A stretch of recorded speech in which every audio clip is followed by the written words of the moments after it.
Hey, I'm William. Today I'm going to show you how to test the heating element on an electric GE dryer that doesn't heat. The heating element generates heat for the dryer to dry your laundry.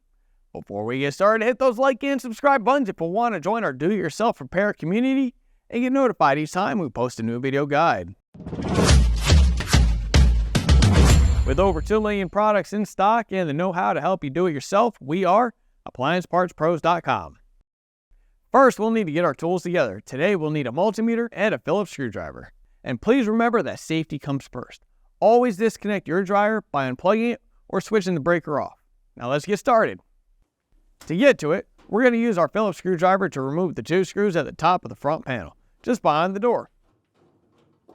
Now we're going to lift the top panel up just a bit so we can clear the console legs and pull it forward. We're going to remove the Phillips screws that are found at each back corner of the front panel. Once we've done that, we can lift the front panel up, rotate it to the side, and disconnect the door switch wires.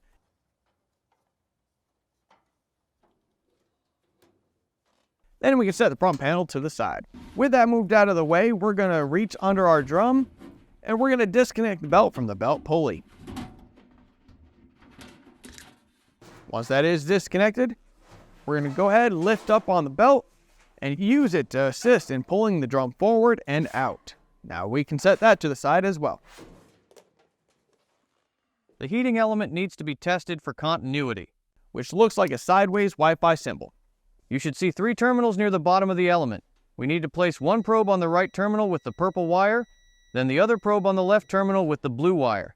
If we get continuity here, keep the probe on the right terminal and test to the other terminal on the left with the yellow wire. If you get continuity, then something else is preventing your dryer from heating.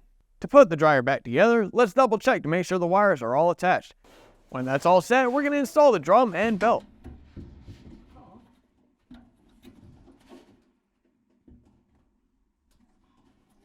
This can be a little difficult, so make sure to get the belt firmly on the motor pulley.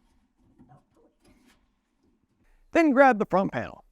We're going to connect the door switch wires and then set the front panel onto the dryer. We need to secure it with the screws we removed earlier. Now we're going to slide the top panel on the console legs, rotate the top panel down, and then secure it with the long Phillips screws we removed from behind the door. Don't forget to plug the dryer back in or flip the circuit breaker back on. If you found out that your dryer needs a new heating element after testing, just grab your model number and visit AppliancePartsPros.com to get the perfect replacement. With access to over 2 million parts, fast shipping, and thousands of repair guides, you'll find exactly what you need to complete your repair in no time. If this video helped you, let us know in the comment section below. And don't forget to smash those like and subscribe buttons to see more tips and tutorials. Thanks for watching.